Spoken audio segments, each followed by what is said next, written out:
Welcome to part 2 of our Western Stage 3 Overwatch Champion Series Power Rankings and Preview. Yesterday I did my EMEA video, and you can find that in the link in the description if you missed it, but today we're going to talk about North America. I'm not sure how much changes in this region in the grand scheme of things from a competitive nature, but there were some notable roster moves that went down. We could be entering a brand new meta. There's a new hero up for grabs as well to be played. Not to mention that there are 3 spots on the line to make it to DreamHack Sweden for a shot at competing for the end of season championship. Starting at the top, Geekay Esports, who had a pretty decent run for themselves in the EWC. They got yet another first place in NA. They're the back-to-back champions, and they're feeling really good about themselves. There were questions heading into Stage 2 on how they do with their superstar player, Zaragon, off to Team Liquid, but the answer was they're absolutely fine. Maimon, he's played with a lot of these other guys before, so the synergy was immaculate still. This team is the best, they know they're the best, and there's reason to believe that they should continue to be the best right now. They've shown great adaptability, they're good in multiple metas, they're very, very clutch, especially in North America. And I think right now with where things are headed that they'll still be very happy. Maybe you won't see as much of like that signature Lifeweaver BAP composition that they specialized in, but on the other hand, they could run wild in a dive setup if they play some of the stuff we've seen in Korea and Japan as well. Kuffa absolutely loves the hazard. He, alongside Winston, could be making a bit of a comeback. Ultraviolet and Admiral, they love playing the Kiri Lucio. They can do the Ana as well, no issue there. And I think that Lethal goes under the radar in terms of his flexibility. He's really good at hit scan, but he used to do more of the flex stuff back in the day. Him and Maimon, they have a lot of coverage, and I expect them to be really strong in a variety of setups. Sometimes you look at other teams and their rosters and what the meta has to offer, and you would argue that Geekay should be worse, but every single time so far, they have proven that none of that really matters.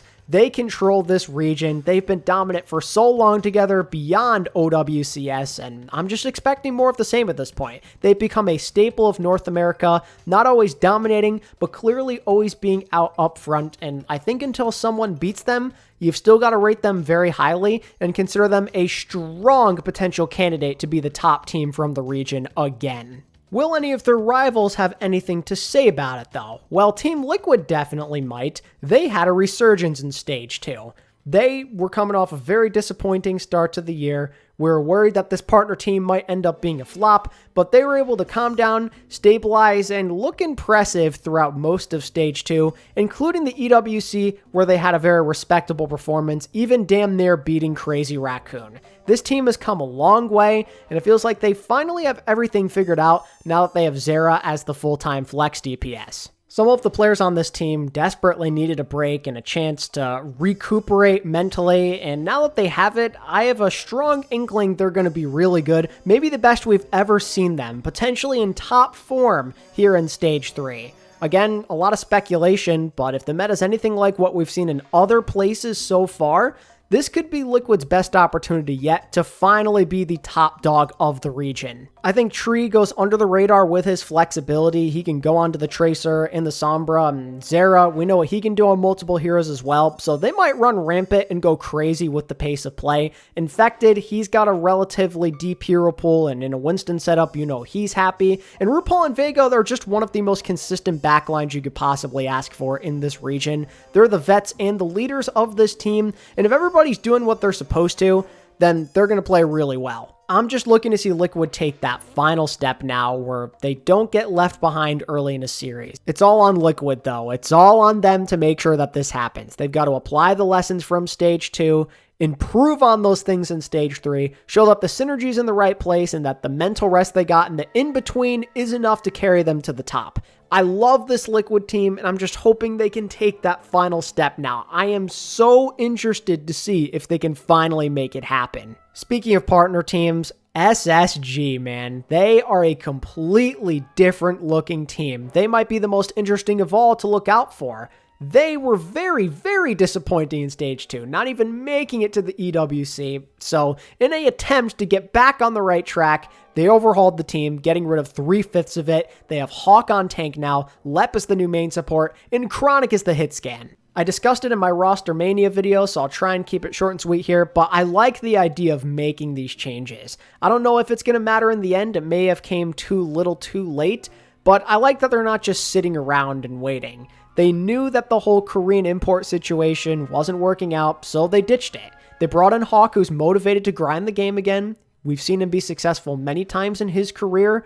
Lep is coming off maybe the best stage of his career over on Nightmare, and Chronic as well. It's just a good-looking team. It's just a matter of if they can figure it out in time before time inevitably runs out as we head towards the NA playoffs. They've got to improve quickly, and I just don't know if they're going to do it. They just got to get over one bump. Just beat one of the top 3 teams from the previous stage, and you're chilling. If you can just make it to Stockholm, then you can try and improve there from the rest of the way. You just got to take that final step, and I think they've got a good chance at it with a new team like this that could absolutely synergize way, way better compared to the previous iteration. If Sugar Free can carry and it won't always be in vain because the rest of the team can actually hold their own weight consistently, I'd like to think they're in a good spot. But we'll have to see. This could end up going really bad, or it could be the thing that ultimately saves their season, and there will be zero in between. And it's probably going to start with taking down a prime target in Nightmare if they want to get back into the top 3. Nightmare were a very pleasant surprise in Stage 2, playing better than expected throughout, and even making a LAN, making it to EWC and having a big win over Twisted Minds. Even when there's so many doubts up against them, when they lose players, they just continue to find ways to win, and I think that's why it won't be a cakewalk for SSG. Even if they did poach Chronic and Lep from them, which are big blows admittedly, this team might find a way anyway because that's what they've done throughout their entire existence. There's so much perseverance when it comes to Nightmare's Overwatch teams, and I could see that happening with this squad too because it ain't bad, even with the losses. Seeker and NY are not bad replacements for this team in the slightest. It's a bummer that Chronic and Lep are off this team. They were so good for Nightmare in Stage 2. It's definitely not going to be easy, especially because Seeker's kind of at a low point right now. But he still is a really good player, and a change of scenery could put him back on the right track with somebody like Rocket next to him. And NY is maybe one of the most interesting North American prospects out there at main support right now, and I could see them being relatively decent, or at least comparable to Lep. The foundation is still there, you know? This team still has what it takes to maintain top 3 status and even give a scare to the likes of Geekay or Team Liquid. After witnessing this team be successful through multiple iterations, I've learned not to underestimate them and just consider them a threat at all times. Maybe not a top tier threat, but they're always going to be there and they're always going to be really annoying to deal with. So Nightmare and Space Station, it seems like they could be in a pretty heated race here. But that's kind of where the competition ends with NA. It's very top heavy, just like with EMEA, maybe even more so, just because the bottom half don't even come close to the top half, and I think most people would agree with that. And it's interesting because it's all the same exact orgs that we saw from Stage 2.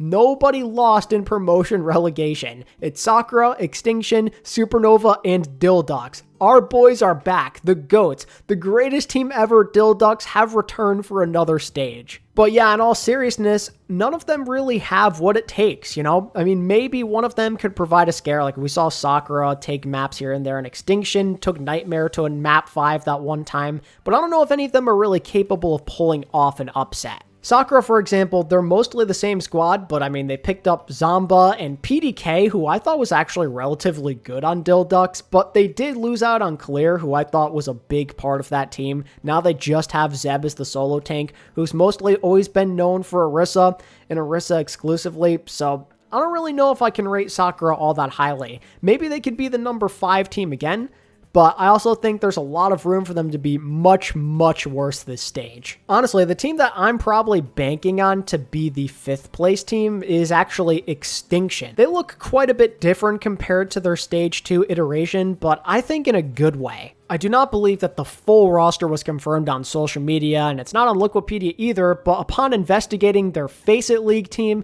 you can see the full roster, and it's definitely not bad at all. I think there's a lot of promise, especially with the DPS situation. Alongside NVM, They did pick up Jutsu, and it looks like King as well, poaching him over from EMEA, and I absolutely love that. I think King and MVM could do some really exciting things if we see some Genji Tracer or some of the more fast-paced DPS that doesn't involve a lot of hit scan. It's a somewhat well-rounded team that will compete for maybe the top team in the bottom half. You know, you got 2 tank options, an okay enough backline. I think Extinction and Sakura could be in for a dogfight for 5th place. As for Supernova and Dildux, they're in a similar situation to last stage, I feel. Supernova maybe have a chance of being 6th or 5th, but I'm not going to get my hopes up. They were such a letdown in Stage 2 after I had so much hope in them. They made some changes, but I don't know if they're necessarily good ones that get you all that excited. Decent tank line, Grapes is a decent support option, Sam's there as well, but not much to look forward to. They have like top 5, top 6 upside, but just knowing that they haven't really proved themselves yet, they're probably still more towards the bottom. With Dildux, like I said, they lost maybe the best player on the team in PDK. He played really, really well for them, but I am happy that Dildux are back just because they are hilarious online, and I'm praying they actually can get some type of win because I think it might break the internet. But yeah, that's a bit of a vibe check for all 8 of your rosters. Just to go through my power rankings and how I foresee the qualifiers going, I think we can safely say that Dildux and Supernova are probably going to be the bottom 2. Then Sakura and Extinction. Like I said, I'm banking on Extinction being the best of the bottom half, but generally it could be any one of these guys. I don't really think that there's that much of a huge difference. It's really all about the top 4. Unfortunately for SSG, I still don't know if I'm confident enough to have them be firmly in top 3. The potential is obviously there for that to happen, but they've got a lot to prove in a relatively short amount of time, and I don't know if the team is necessarily all that much better than what Nightmare has. They have more to figure out. They made necessary changes that I think could benefit them for sure. I think they might be a better team than they used to be, but you still are relying on a solo tank in Hawk, who maybe isn't the most versatile option in the world, and he might not be in his prime anymore, even if he is motivated to compete again.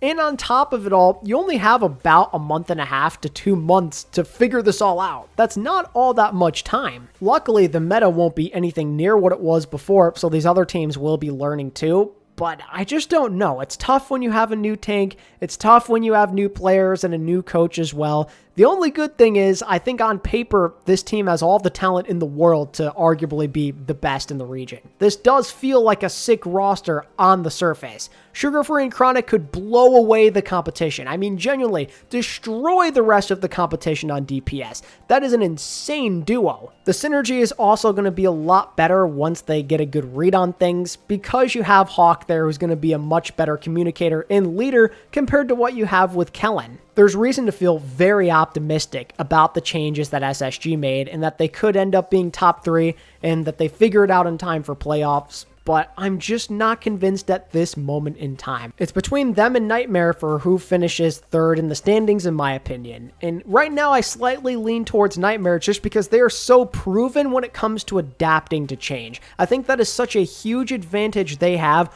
over a lot of other teams in a similar situation. This team has been battle tested several times throughout the last few years, and every single time they find a way to either make land or go on some kind of crazy run. They're competitive through and through, and this still is a good team that I have confidence in. DPS line on paper is good. Painkiller's an on-the-rise prospect who could definitely play at the level of Hawk or even Infected in certain situations. The backline for NA standards, still really, really solid. One of the better ones that you can ask for. This Nightmare team is still all around very good. They have questions that need to be answered themselves, like can NY step up in the place of Lep after such an impressive Stage 2? Can they be anywhere near the level that this team requires them to be at? Can Seeker play anywhere close to the level of Chronic after how much he carried in Stage 2 and what we witnessed from Seeker on SSG? There's questions about this team, no doubt, and that's why they're definitely still behind the likes of Geekay and Liquid, at least in my opinion. But compared to Space Station, they don't have nearly as many changes to worry about. Space Station are undergoing a lot of fundamental changes with their team. So give me Nightmare as a slightly better team than SSG, but by the time playoffs roll around, maybe that could change. It's going to be a very interesting race. Then for 1 and 2, I think that Geekay are still firmly the best team in the region. I think that this meta does absolutely nothing to change that. They have the adaptability, the experience, and just such a good team with the synergy, and I actually really think they'll be underrated in the setup. I think they're going to feel at home, maybe even more so than what we saw in the NA Stage 2 meta. If we're seeing the likes of Tracer and Sombra and Genji and Hazard and all this stuff, that's what Geekay likes to play. That is their preferred play style, so they're going to be really hard to stop. They have been so good for so long. They nearly just beat Team Falcons, who won the midseason championship. This team is definitely the best in the region still. It's going to be close. They're not invincible. I wouldn't be surprised if Liquid really give them a good scare, but man, it's hard to go against Geekay right now. They have been the best team in this region for 2 stages running, and this might be their best stage of all. Like, I am being genuinely serious when I say that. I'll be curious to see if Liquid can prove me wrong there, because I think they have the best chance without a doubt of taking down Geekay. But right now, I firmly have Liquid as the number 2, where they clearly have some work to do if they want to be better than Geekay, but you like their odds against NTMR and SSG as well. Unlike those guys, there's no weird transition going on, no significant changes to the team. They're still them consistently through and throughout. The only thing they have to worry about is mentally resetting. That's it. And I think that's a good place to be, just knowing that they played their best so far of the year by the end of Stage 2. If they iron a couple of things out, they're going to be right there. I love this team. These players are so good. There's so much upside, so much this team can achieve if they end up playing at max capacity. Man, if they can just get it all to click, this could be the ideal meta for them with where things are going. Liquid could be in an excellent spot if they put it all together. I am so excited to watch them play in this stage. Like I said, there's still a small gap in my opinion between Liquid and Geekay. That is still the team to beat. But they're right there. They're hella close. It basically goes Geekay, very slight tier break, Liquid, then NTMR and Space Station like in their own weird tier, then everybody else. NA is super duper top heavy, but I think these 4 teams are going to be an absolute slugfest for the next couple of months. There's so much to look forward to. There's so many big changes, so much on the line. It's going to be a good time. Let me know what you think about NA and where these teams could potentially rank down in the comments below. Make sure to like the video and subscribe as well if you enjoyed and you want more OWCS discussions just like this. And until next time, this is ATP, signing out. Peace.